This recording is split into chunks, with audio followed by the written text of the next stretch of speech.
hasil yang luar biasa banget. Tahu ya juga mainnya kayak apa gitu kan. Di luar lapangan bahwa mereka tidak best friend, it's okay kan? Indonesia Masuk lapangan tuh kayak lebih yakin gitu. Oke, balik lagi di PB Ina Pandit Bulu Tangkis Indonesia. Kalau tadi kita udah ngupas tuntas tentang Fajar dan Alfian, sekarang kita pengen ngomongin tentang Jojo. Jojo. Sorry, Fajar dan Rian, Fajar dan Alfian itu sudah dua nama jadi satu. Ini gara-gara gak ada yang juara gini ya Kak ya. Padahal udah nonton restoran langsung kan, aku Udah. lihat. Dan kita mau ngomong Jojo sang single fighter. Nih. Udah dia pemain tunggal single fighter banget Iya lagi ya. benar-benar really Cocok berarti single tunggal ya. fighter. Oke. Berat loh bebannya. Dan ini kita gimana nih Ciun ini ngelihat Jojo kemarin, tapi sebenarnya udah ada peningkatan prestasi dari sebelumnya mungkin di semifinal, sekarang udah masuk ke final, mungkin nanti turnamen selanjutnya bisa juara. Amin. Amin. Di mana memang tahun lalu tuh dia juara All England, berarti harus juara lagi. Amin. Tur Eropanya membabi buta nanti pastinya Jojo di sana ya. Mudah-mudahan. Oke. Nah, kalau Jojo trennya positif karena mulainya semi terus sekarang final ya. On track lah gitu. Terus walaupun tidak juara, tapi secara permainan memang Kun Lafut tuh bagus kemarin tuh. Harus diakui. Itu yang tadi kita udah ngomong sebelumnya. Ada kalah yang lawannya lebih bagus, ada kalah yang kitanya nggak bisa main bagus. Gitu. Ya. Dan ini posisinya terbalik. Jojo main lawannya bisa bermain lebih bagus. Iya, Kita nggak sama-sama bilang Jojo jelek ya. ngandelin apa ya, ngandelin akurasi, ngandelin serangan, tapi memang lebih bagus sih Kun Lafutnya tuh kemarin. Mainnya sama, tipikalnya nih, mirip dan Stamina juga sama. sama-sama tuh nggak mau banyak ngelop sih kalau kayak kemarin karena memang ngelop tuh agak bahaya. Jadi mereka banyak nurunin bola, main smash net lah kasarnya gitu. Dua-duanya tuh kemarin. Tapi bersih ya. ini lebih tahan aja di game ketiga, di akhir game ketiga. Nah pas akhir game ketiga itu ada 2 bola tanggung, nggak pas tuh raketnya. Jadi kayak putus sebenarnya, nyangkut bolanya. Jojo. Ada aja ya. Ya itu Emang kan belum namanya rezeki kalau dia kayak gitu. kayak susah diomong ya. lah kalau kayak gitu kan gimana ya itu. Tapi penampilan oke, kondisi oke, penguasaan lapangan tuh yang paling penting pemain single. Karena lu jelek bagus sendiri. Kalau Iya, ada benar. partner masih lumayan. Masih ada ketolong dikit gitu ya, Ci, ya. Iya, ini dia harus benar-benar bisa nguasain sendiri. Dan sejak babak pertama menurutku dia bisa melakukannya dengan baik. Walaupun lawannya Chinese Taipei melulu gitu ya. Iya. Cuman Emang udah tapi jodohnya sama Taipei tuh Chinese Taipei. bagus Taipei loh. bagus-bagus Ih, loh, sekarang tapi ngeri, sekarang ngeri, gagal. ngeri. Tunggal putrinya aja bisa semifinal 2 loh. Iya, tak bagus, perhatiin. Wah, bahaya Iya, nih dia kayaknya. tiba-tiba muncul Benar. gitu. Dan Dengan banyak- namanya tuh gonta-ganti gitu kan. betul. Bukan itu doang. Ya, Jadi itu benar-benar insight yang baru ya. Taipei itu bagus Iya, di Indonesia Master kali ini. Cuma kalau bicara Jojo ya tentulah pengennya juara rekor sama Kun Lafut juga 3 kali ketemu terakhir juga menang. Tapi itulah permainan ya, maksudnya mereka imbang sebetulnya dan Indonesia Masters ini lebih siap Kun Lafutnya gitu sih. Oke. Tapi Ci kan nonton sendiri, mandu malah kan. Ini yang membuat kalau menurut Cici di menit-menit poin-poin terakhir Jojo ini nggak bisa nyusul, kenapa nih Ci? Ya setuju sih, Kun Lafutnya mainnya tuh benar-benar safe banget. Terutama misalnya kayak kita flashback sebelumnya waktu dia lawan si Nyuci deh. Si Nyuci tuh udah tahu banget kelemahan Kun Lafut itu di mana. Udah dicecer banget di bagian forehand kanan belakang. Tapi si Kun Lafut itu juga pinter banget. Dia bisa nyiasatin, dan itu yang terjadi waktu lawan si Jojo juga. Jadi si Jojo udah berupaya giring dia nih ke tempat yang dia lebih lemah nih. Tapi gimana caranya dia juga mikir gimana caranya gue susahin balik nih, gue juga giring nih si Jojo. Nah itu yang terjadi, makanya poinnya juga rame dari set pertama, set kedua, set ketiga. Maksudnya mereka ada di level yang sama nih. Bukan salah satu jomplang gitu, enggak. Mereka semua ada di level yang sama, tinggal tapi terakhirnya safe banget sih Kun Lafut ini, bener-bener safe banget. Dan dia bisa baca situasi di mana, oh ini nih harus gue serang nih, harus gue rubah arah serangannya nih, variasinya nih. Itu yang sedikit aja kemarin Jojo kurang di situ. Ya waktu lawan si Yuci tuh malah tampil, menurutku ya penampilannya tuh nggak sesuai harapan kalau di dalam. Bingung kayaknya dia juga bingung. geleng-geleng gitu. Kun Lafutnya kan waduh kok bagus ya. Iya. Aku udah lihat begitu loh. Ini Jojo gimana ya besok, oh ternyata sama-sama imbang kalau itu. Iya. Sama-sama cari kelemahan ya. Iya, mereka ngolahnya tuh bener-bener Bagus. gitu. Yang pastinya mereka menyajikan pertandingan terbaik di final Yes. kemarin ya, Menarik yang lah. bisa ditonton. Ibarat kata kita orgasm banget ngelihat pertandingan seperti itu. Mata kita kayak gila. Walaupun ibaratnya nih walaupun kalah tapi ngelihat pertandingannya kayak gitu, emang keren banget Enggak, sih soalnya anak ya mainnya ya. kenapa sampai gila gitu. Satu rallynya kan bagus-bagus banget. Terus Bener. juga Dapat 1 poin aja tuh lumayan susah. Ya, betul. pertandingan juga ketat, lama kan, dan poinnya berimbang. Plus dua-duanya good looking gitu ya. Oh iya. Asik. Enak Itu di penting, kamera. itu Buat penting. ibu-ibu itu penting banget ya. Penting banget. Lagi masak siapa tuh gitu. Itu Ma, penting masakan lah. udah gosong nih gitu. Iya. Itu ngadunya banyak, ngadu strategi, ya kan, ngadu mikir, ngadu cari celah. Itu makanya oke banget. Konsentrasi banget ya mereka. Pertandingan tuh kualitas lah ya. Ya menang kalahnya mepet gitu udah susah lah, siapa yang lebih luck juga ada di situ. Jojo bilang, ampun raketku tuh sebenarnya putus 2 kali bola tanggung di akhir game 3, bayangin. Kan ya sudahlah. Kalau itu ya susah diomong kayak gitu. Oke. Tapi kalau dilihat ya, maksudnya dari dua-duanya ini yang harus kita soroti adalah keduanya punya stamina yang oke loh. Itu. Oh banget Sempat ya. kita singgung dengan stamina Stamina-nya- yang sama kuatnya. Capek tuh mainnya tuh, bagus. Dep. Dua-duanya tuh dengan mereka bermain rally panjang kayak gitu, dua-duanya powernya masih oke sampai terakhir, stamina juga enggak yang Akurasinya juga habis. Iya. masih Itu sih hebat sih. Ya terjaga lah ya Iya. sampai akhirnya ya. terlepas dari final tersebut. Ada statement single fighter ini dari Jojo sendiri. Ini menurut Mbak Yuni gimana nih Mbak? Apakah sedih melihat nasibnya Jojo yang benar-benar sendirian gitu? Kita bisa lihat nanti di bawahnya Jojo ini masih belum bisa bicara banyak gitu kan. Bahkan kita punya juara dunia junior Alwi kemarin tertahan di babak kualifikasi. Kalau mau dibandingin sama generasinya Alwi, ada sosok Alex Senior Ya, yang Prancis. sudah mulai juara kemana-mana gitu. Yes. Apa yang membuat junior-juniornya Jojo menjadikan Jojo sosok single fighter nih Mbak? Ya yang pertama tuh yang disayangin ya pastinya Ginting ya. Maksudnya dia ternyata cedera tangan.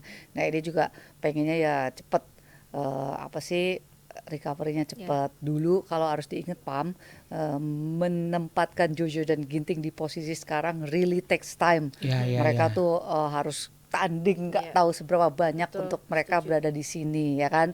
Nah sekarang sama nih ya nggak ada, maksudnya junior-juniornya harus bergerak dari situ juga karena ya secara kualitas masih harus dikejar dan dikejarnya dari pertandingan karena mereka butuh pengalaman sama jam terbang yang banyak.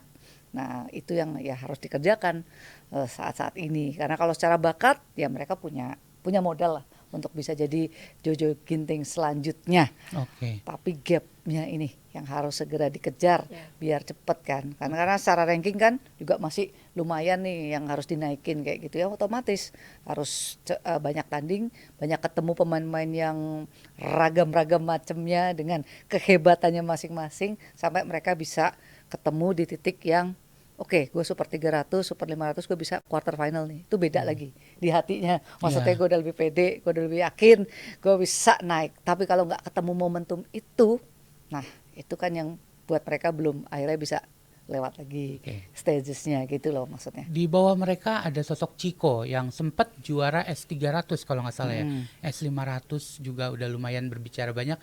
Tapi kebelakangan di sini kita bisa lihat Chico kalah lagi di babak-babak awal gitu, di babak-babak dengan lawan-lawan yang menurut kita ini sebenarnya bisa dilewatin sama Chico gitu. Apa sih yang membuat pemain ini dari misalkan dia habis juara di S300, habis juara di S500 ketika naik level lagi nggak bisa berbicara banyak Mbak? Apakah emang permainannya beda level kah? Atau harusnya kan sama-sama juga mainnya itu juga dong yang dia lawan? Atau mungkin udah puas gue udah juara di sini, gimana Ci? Ya, kalau puas harusnya ya belum lah ya, masih jauh banget gitu. Memang kita harus jujur saat ini sektor tunggal putra kita masih bergantung sama Jojo sama Ginting. Dua orang. Kalau sampai nih nanti 2 orang ini pensiun, di saat yang bawahnya belum mengejar, ini pasti akan potong satu generasi nih untuk di sektor tunggal putra. Pasti kita nggak pengen itu terjadi, karena ya itu tadi, Jojo sama Ginting bisa sekarang ada di posisi ini, mereka juga ngejarnya lumayan lama juga. Tapi mereka bisa nih sekarang bersanding berdua gitu. Tapi ya ini akan PR juga buat junior-junior yang lain, gimana caranya mereka ngelihat dong di sini ada dua sosok yang jadi panutan mereka, jadi contoh nyata. Lihat dari kehidupan sehari-harinya seperti apa, gimana dia jaga kondisinya, bagaimana dia fokus di latihannya. Karena kalau ngelihat Jojo sama Ginting di latihan itu, kita tuh waktu dia baru pertama kali masuk lah, masih junior, masih digadang-gadang, oh ini bakal jadi racing star-nya nih. Tapi kita juga bisa lihat, oh iya ada bakat nih. Kenapa? Karena kita lihat dari latihan, memang mereka punya kemauan keras. Dari lihat shuttlecock aja tuh kita bisa tahu, mata atlet yang lihat shuttlecock bener-bener ada hal yang menggebu-gebu, dia bener-bener ada goals tuh kita ada bisa tahu. Ya kita bisa tahu dengan, oh ini latihannya ini bakal bisa jadi nih. Ada yang latihannya ya dia yang penting ngikutin program aja, selesai ya udah gitu. Nah tapi dua orang ini menurut aku dia punya itu, makanya mereka sekarang bisa di situ, dan itu yang harus ada di junior-junior yang lain. Kalau enggak bakal gapnya lumayan jauh sama Jojo sama Ginting. Oke, kalau kita ngeliat junior lagi, ada sosok Ubed dan juga Alwi. Menurut Mbak Yuni sendiri prospeknya seperti apa nih Mbak? Dua sosok ini, kalau bisa lihat Ubed juga udah berprestasi banyak, dan Alwi pun juga sempat juara dunia junior gitu. Ya, jadi gini Pam, kalau kita ngelihat pemain kayak contoh Ciko lah ya, kayak gitu, dia punya modal, cuman gini, kita mau naik dari 300, ranking 300 ke 200 itu gampang, bukan gampang lah, effortnya tuh nggak susah yang lain. Susah itu. Tapi lu bicara 20 masuk 10, ya berarti lu ngalahin tuh orang yang sama di dalam persaingan lu. Ya, yang mana mereka juga bergerak. Kita bergerak, mereka juga bergerak, ya. Jadi menurutku tuh memang sangat sulit. Jadi terlihat seperti itu kadang-kadang stagnan. Ada masanya Jojo Ginting tuh di 20 ya, mau naik 10 tuh kayaknya nggak maju-maju gitu loh. Ya jelas lah nggak maju-maju, lawan lu tuh itu aja. Dan itunya tuh mereka semua yang terbaik semua loh Pak. Jadi apa yang harus dilakukan ya memang harus terus memperkaya diri, tapi sedikit-sedikit Pam. Nih kalau dulu kelemahan lu 100 tuh ke 20 cepat. Memperbaiki 80 di depan tuh cepat. Memperbaiki 20 di belakang tuh dikit bedanya, dikit. Nah itu challenge banget. Lu tanya susah nggak? Susah banget. Iya kan? Karena ya kayak misalkan kita udah tahu ada misalkan Ibu Ted kayak gitu ya. Tuh mereka segitu, terus nyusulnya nih berarti gue harus apa lagi yang gue harus benerin ya. Kita harus ngeliatnya tuh 100%-nya nih apa nih? Kadang bisa nggak tuh ya gue benerin. Kalau gue nggak bisa benerin kelemahan gue, apa kekuatan gue aja gue tambahin ya. Kayak gitu loh Pam. Jadi se-complicated itu. So jangan kelihatannya stuck, betul, tapi sesusah itu juga kalau mau realistis. Pertanyaan selanjutnya, sebenarnya gue bisa nggak sih naik ke situ? Dari sosok atletnya itu sendiri? Iya, apakah destiny gue memang, ya gue 10 besar nih. Gue kalau suruh 4 besar tuh kayaknya memang gue kalah deh sama 4 orang ini. 4 orang gitu aja kan sebenarnya lu pikirin dong. Iya kan? Nah gue bisa lebih gak dari 4 orang itu? Kan itu pertanyaannya ya. Seperti gue bertanya, gue ngalahin Susi Susanti gimana caranya ya? Kayak gitu loh. That's the fact. Gitu kan. Jadi ya kalaupun enggak ya realistis. Gue harus di mana? Ya gue harus mempertajam. Dan itu Debbie bilang proses setiap hari, nggak boleh bolong. Nah, potensi bolongnya gede nggak? Gede lah Pam. Human, maksudnya iya kan dengan segala kebosanannya dan ini, tapi lu dituntut naik lu sekarang, ya kan? Naikin dikit sih, dua ranking, 3 ranking, tapi yang lu kalahin siapa gitu loh. Ya kan, kalau kita dulu 100 kan, yang kita kalahin ya bisa lah gue lewatin. Tapi menjadi yang terbaik di dunia, itu kan, bener gak? Nah itulah yang harus kayak model Ciko nih, yang mediocre ini yang memang paling susah ya Dep. Dan itu hanya lifetime mereka ya segini tahun untuk naik peringkat segini. Jadi kelihatannya tuh nggak jalan-jalan. Bener gak? Bener, Kalau yang bener, dari 400, 300, 200, 100 Ini cepat bercokol di 20 besar Nah, gitu. Setelah di 20 kayak endut-endutan gitu jalannya. Nah. Bener-bener, dan itu emang harus dibutuhkan kemauan, disiplin, fokus. Dan benar-benar bisa lihat gue itu apa ya. Oke. Itu lihat diri sendiri kayak gitu tuh ya Iya, Dep. harus ada seperti itu Gak sih. gampang loh, beneran paham. Itu bukan cuma tugas pelatih doang untuk memotivasi dia, tapi dari pemainnya sendiri.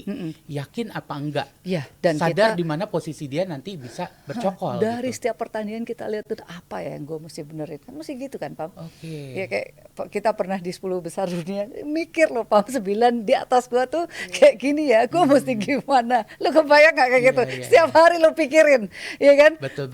Manifesting yang diikuti dengan effort juga. Setiap permainan lu lihat, oh kayaknya ininya, ya kan? Tapi pas kita tanding lagi, kok belum bisa ya? Oke. Ya wes Mbak, kita tahan dulu Mbak. Kita bakalan bahas lagi yang lebih seru lagi tetap di PBI Nah. Hasil yang luar biasa banget. Tahu ya juga mainnya kayak apa gitu kan. Di luar lapangan bahwa mereka tidak best friend, it's okay kan? Masuk lapangan tuh kayak lebih yakin gitu.